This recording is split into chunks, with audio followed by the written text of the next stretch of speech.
special fabulous friends. So our next fabulous ride adventure is Living with the Land, one of my most favorite iconic rides.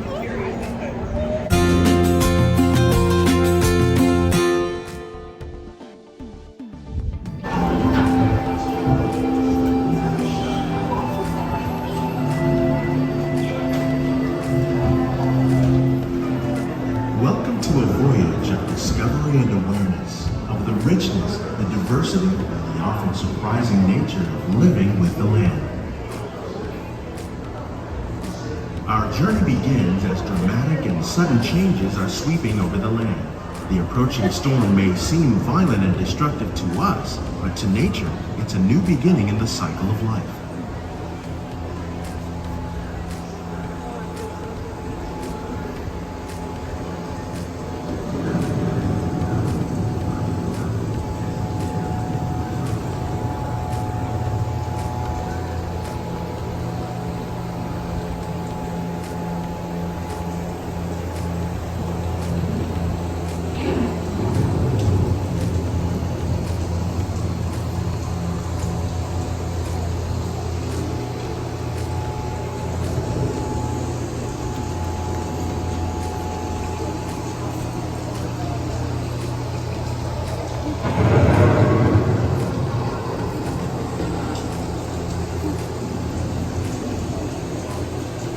Beneath the surface of the land, roots trap water from the flowing mud, extracting precious nutrients and minerals. These elements, when combined with sunlight, create the diverse living systems of our planet.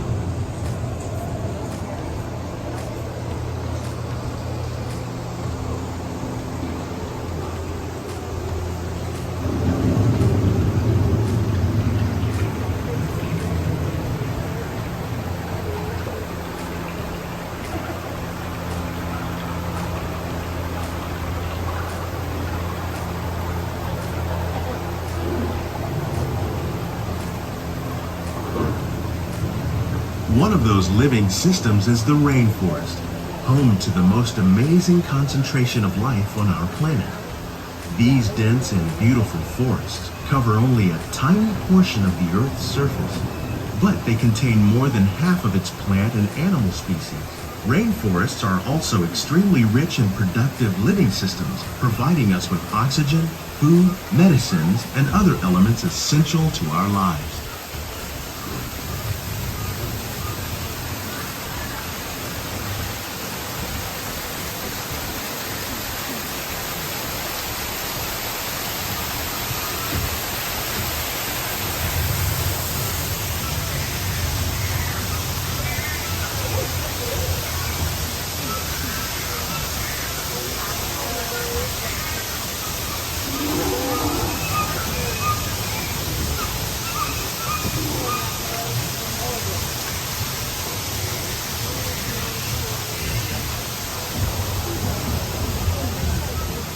In the desert, nature has created a very different, but no less beautiful living system.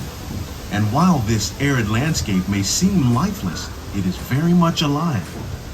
The plants and animals that have learned to survive in these harsh conditions make use of what little water they can find and avoid the scorching rays of the relentless sun.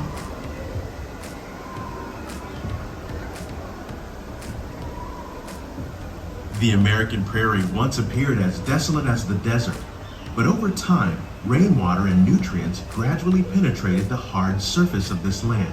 Even the hooves of the mighty buffalo helped create the rich soil that would one day become home to the American farm.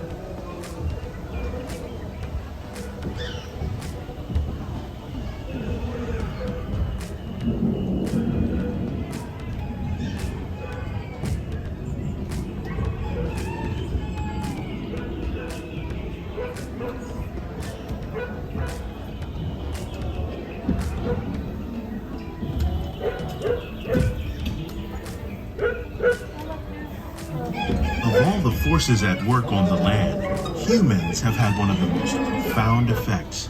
The need to produce food for a growing world led to the enormous use and sometimes overuse of the land. In our search for more efficient ways to grow food, we often fail to realize the impact of our methods.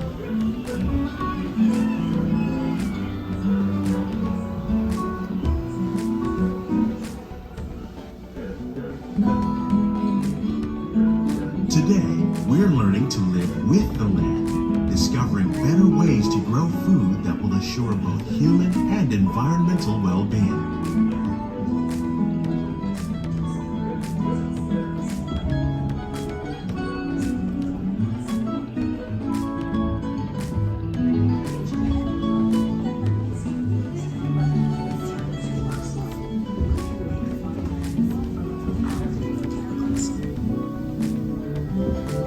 Here at Epcot, we're learning to reduce the need for chemical pesticides by breeding and using natural predators like ladybugs and wasps to control pests. In the farmlands across America, we're learning that by plowing under vegetation containing natural fertilizers, we can enrich the soil without the use of chemicals. In arid regions, we're learning to produce food on desert seacoasts by developing and planting crops that thrive on salt water. In Japan, we're learning that by mixing leaves and other living materials into our soil, we can... How will we meet tomorrow's growing needs for food production, yet still respect the needs of the land? Some of the answers are being discovered just ahead. To help us maintain these carefully controlled ecosystems, and for your safety, please remain seated in your boat at all times.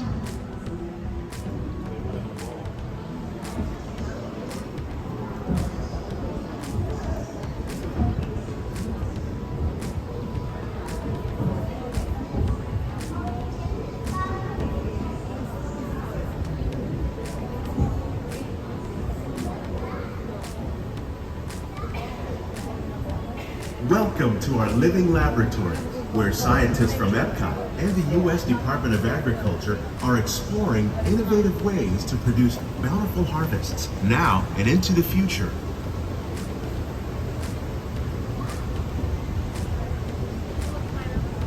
The tropics are home to the greatest diversity of plants on the planet. Many of these, like papaya, bananas, cacao, coffee, and rice, are well known around the world. These are just a few of the edible plants that have been an important source of nutrition for people living in the tropics. Many are rich in vitamins and minerals, while others are well adapted to growing in less than ideal conditions. Some, like the water lily, thrive in wet, swampy areas and waterways. All parts of this plant, even the flower petals, are edible. The starchy root of the plant has long been used to make flour for baking.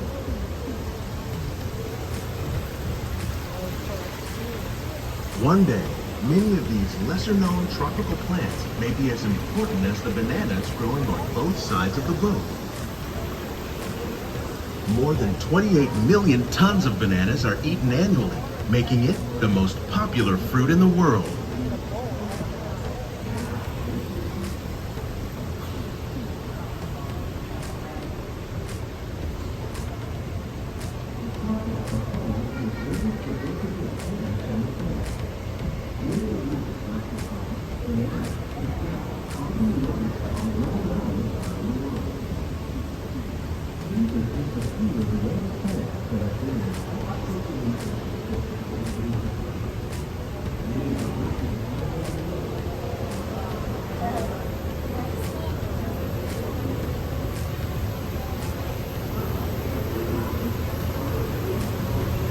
When we mention farming, you probably don't think of fish.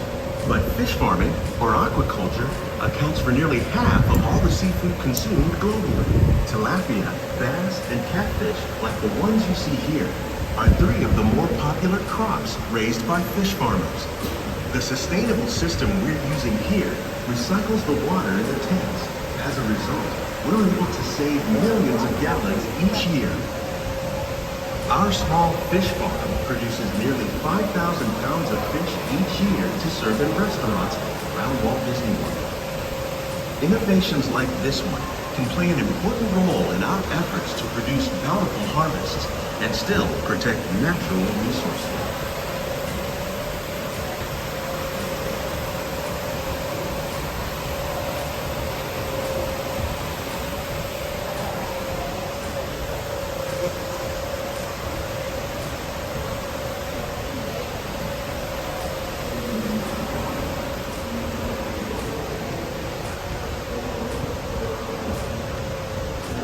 While there are more than 50,000 edible plant species in the world, most of us are only familiar with the handful that make up our everyday diet. The common grains growing here, wheat, maize, sorghum, and millet, plus rice, account for nearly 2/3 of our global food consumption. Learning how to increase yields of these staples is an important goal of research around the world.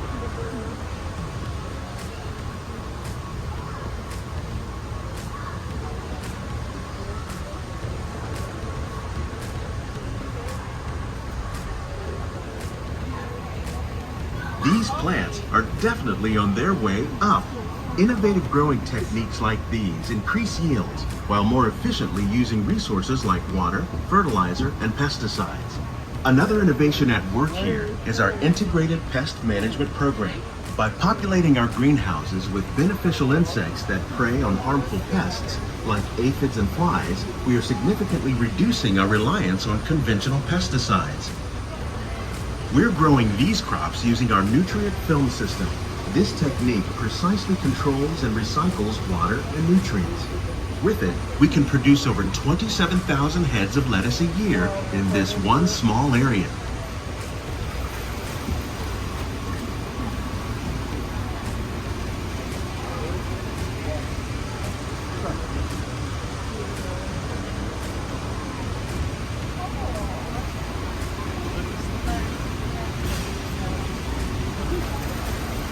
Some of our best ideas have been inspired by nature, like these fruit and vegetable trees. By growing these ground plants vertically, we can increase yields and better control diseases. These crops taste as good as they look. In fact, we serve more than 15 tons of produce from our greenhouses in restaurants here at the land every year.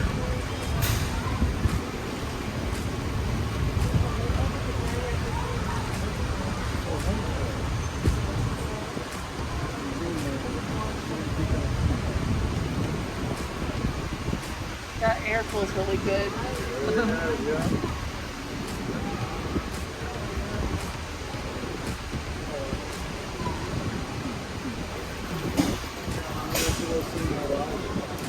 The future of agriculture may include innovative ideas like this vertical growing system.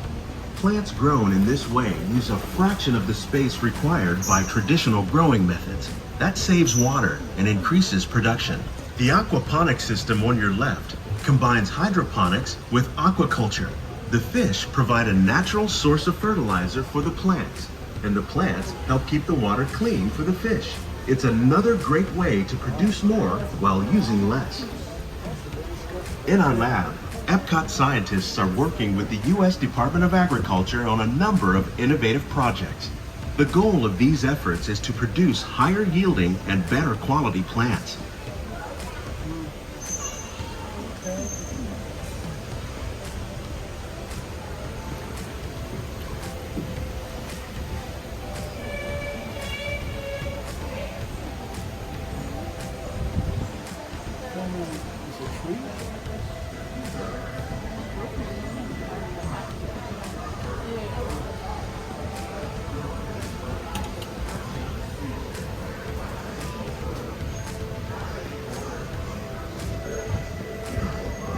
These greenhouses represent just a fraction of the work being done worldwide to produce bountiful harvests for our growing population. Scientists, farmers, and even backyard gardeners are doing their part to improve the quantity and quality of foods that we all rely upon. Together, we can continue to find more ways to increase food production and protect our precious natural environment. Only then will we truly be living with the land.